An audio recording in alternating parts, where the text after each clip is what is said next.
Hello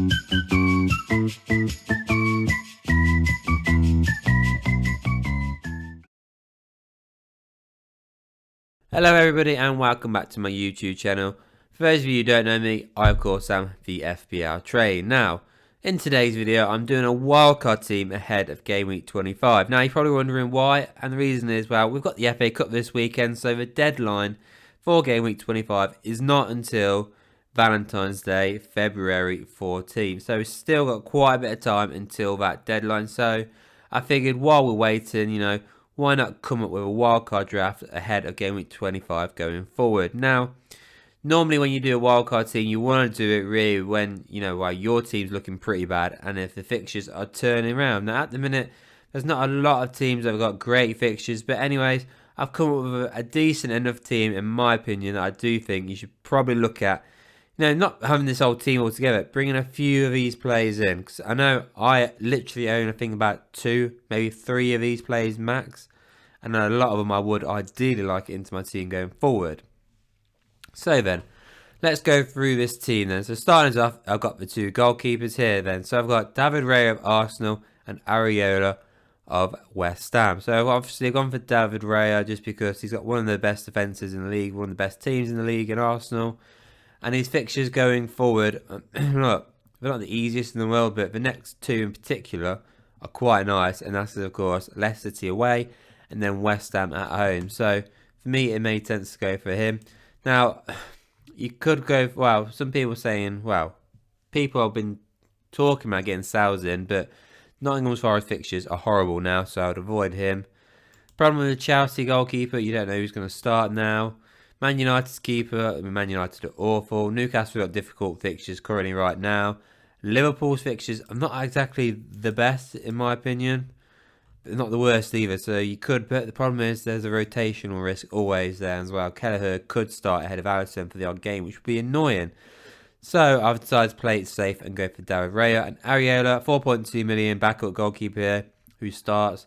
And obviously you want 2 goalkeepers. You're on the back end of the season now, so people will be looking to possibly bench boost towards the end of the season. So ideally you want 2 goalkeepers that start in your team so you can make use of that bench boost. And Areola's fixtures, so obviously you wouldn't use it for the next 2 fixtures because you'd have David Raya, but David Raya's fixture for game week 27, I believe it is against the likes of Nottingham Forest, where you could easily just swap him around, bring Areola, who then have Leicester City. So you got some wiggle room there. So that is why I've gone for those 2 goalkeepers. Like I said, defensive options, goalkeeper options, they're not really there at the minute.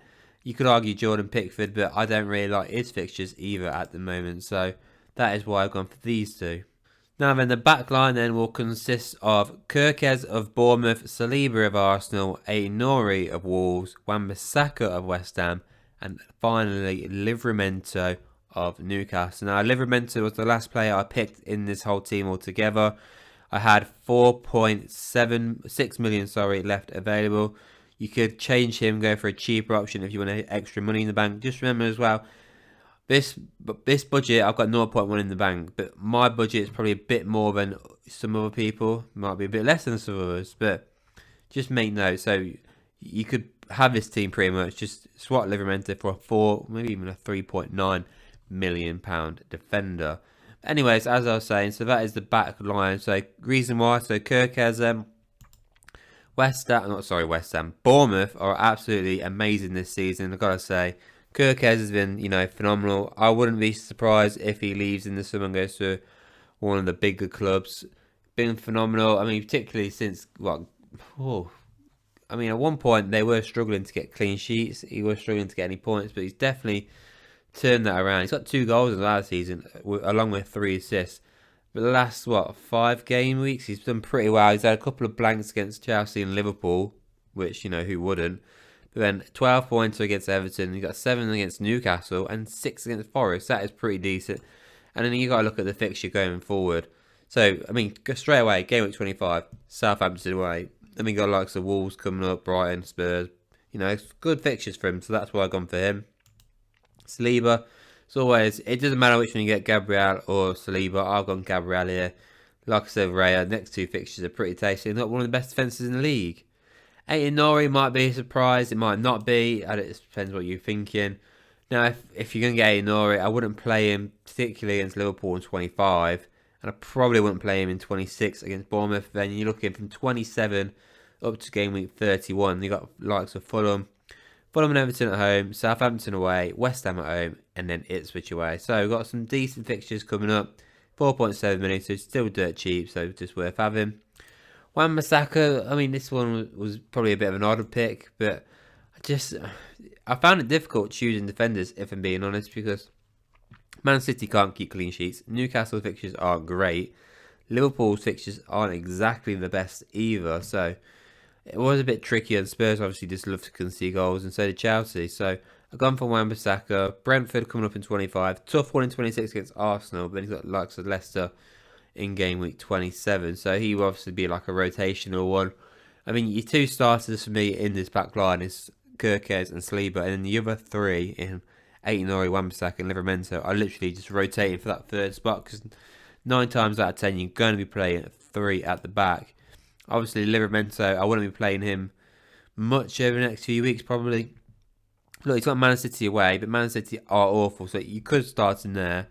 And you could start against Forest because they're at home. I wouldn't start against Liverpool in 27, but then after that, their fixtures are really good. So that's why I've gone for one Newcastle defender at least, just because after game week 27, their fixtures are decent. But yeah, pretty decent defence to be fair. Majority of them are obviously under 5 million, but still, I wouldn't be too disappointed with that team. Obviously, you got the likes of no Trent, no Van Dijk, big guns really that you'd want. So obviously people want to have them. So to get one of them though, you'd have to probably drop one of your attackers, if I'm being honest. Because I mean, Trent in particular is just a lot more expensive.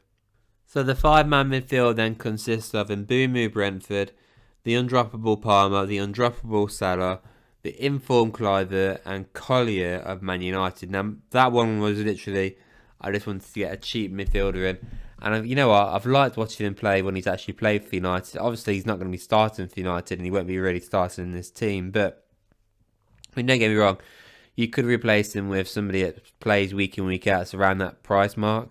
But I've just gone for Collier just because, I like Collier. The other 4 midfielders then, so Mbeumo, absolutely on fire this season. No doubt he'll go to a big club in the summer. 14 goals, 3 assists. He has played pretty much every minute of every game this season. He's got off a couple of times after the 86th minute mark. I think that's the earliest he's gone off this season. But apart from that, it's been 90 minutes, 90 minutes, 90 minutes, 90 minutes. Even in the 5-0 thrashing against Southampton, he played 90 minutes. So definitely somebody you should have in your team. And he's still only 7.9 million. He's going to have a big boost next season, I'm telling you now, in terms of price. Palmer, I mean, I mentioned it earlier, he's undroppable. Brighton and Villa away next 2 games. Both of those concede all the time. And then 2 home fixtures against Southampton and Leicester. You're having a laugh, ain't you? He's for sure staying in this team.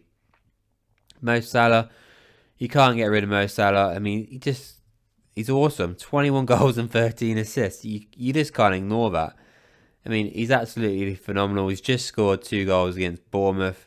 A team that we weren't quite sure would, get beaten by Liverpool. So the fact that Liverpool won 2-0 away and he got both, it's just phenomenal really, isn't it? Even though he's not playing great, you probably argue. I mean, his fixtures aren't exactly the end of the world for him either. Kluivert, so I've gone for him. You could either go for him or Semenyo. I did originally put Semenyo in, but I thought, you know what? I've not mentioned Kluivert all season.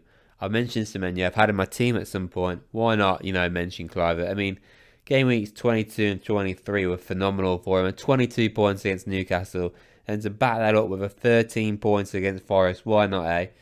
Now, why have I got him in here? Well, he's got Southampton next game. He's on penalties. Phenomenal player. Against Wolves in 26. And it's 27, it's Brighton. 28 is Spurs, who lead goals. Then they've got the likes of Brentford, Ipswich, West Ham, and Fulham, Crystal Palace, and Man United. Literally, the end of their season is pretty good for Bournemouth. They generally, if they win all these games, get top 4. The only 2 fixtures I would worry about is Arsenal and Man City. You could argue Man United and I wouldn't argue Man United to be fair, but Aston Villa you could argue. but they should really be winning the rest of these games. So yeah, definitely worth having a Bournemouth attacker. And obviously, like I said, he's on penalties. And I've already mentioned Collier, I've got him in. And lastly then, that brings me on to the front three. So straight away you'll notice that means no Haaland, no Man City. I just don't like the way Man City are. I've just been battered 5-1 from Arsenal as well. So just goes to show you they're not back at all.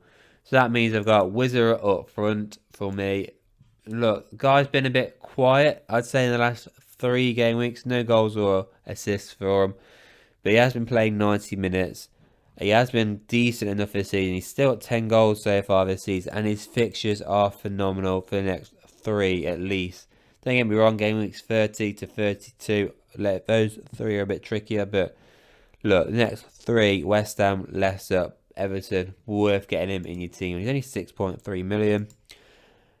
The second man that's in form, the striker you probably say is the Erling Haaland this season in Isak. You know, blanked against Fulham, but I wouldn't worry about that. I wouldn't worry that he's got Man City away either in 25. I mean, Newcastle last night just beat Arsenal 2-0. And he did score, but it got disallowed for offside. But yeah, I wouldn't worry about Man City at all. The guy's got 17 goals this season, 5 assists. He's been phenomenal. Yes, his fixtures after that aren't easy against, Forest and Liverpool, but the guy's in form. Why not stick it or keep him in your team and stick him in your team? And the last one I've got Kai Havertz. Arsenal fans hate him. He is frustrating to watch, but you got to think last game week against City, he got a goal and assist, so he did get 12 points, so it's not too bad against City. Now he's got another City in Leicester and then West Ham. I think it's worth going for. He's only 8% owned right now, so. And it's not, to be fair, I looked at the strikers options and who's to go for. Chris Wood, obviously, he is the highest. I mean, this is mad to say. He's got the most points this season in FPL. But his next 4 fixtures are Fulham, Newcastle, Arsenal and Man City. Not the easiest at all. Erling Haaland's just not in any form. Cunha's got some tricky fixtures at this moment in time. I'll get Cunha in game week 28 onwards if you're looking at that. Ollie Watkins, we don't know the extent of his muscle injury just yet, so you have to wait for that one. Nicholas Jackson just doesn't know how to score goals at the minute. He hasn't scored literally since game week 16, and we're entering game week 25. His last game goal was against Brentford. Jesus Christ, that was a long time ago. He's just been awful, and it's frustrating because they should drop him for Nkunku, but they don't. Mateta's been a little bit of form as of recent, and his fixtures, to be fair, aren't too bad, so you could argue him, if I'm being honest. Gakpo, another guy in form, probably worth looking at as well if you're thinking about going for a striker. Some people would say Rory Delap. I disagree, because yes, I know he just scored in Southampton, but one, they lost that game, and 2, I mean, he has got 9 goals this season, but it's just not for me, really. Not for me at all. I don't think they've got any decent fixtures until game week 37. So yeah, they've got a tricky run. Ipswich have, and then who else have you got? Slanky's injured. The Brighton strikers are dried up.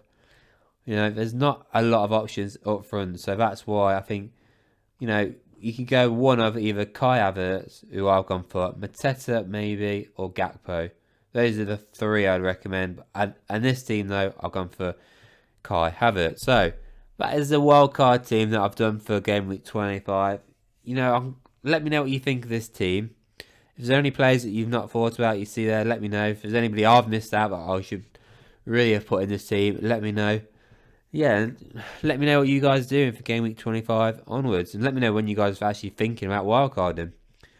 So yeah, that is it then for this video. Please as well, don't forget to like this video before you go, hit subscribe, and I'll see you all on the next one.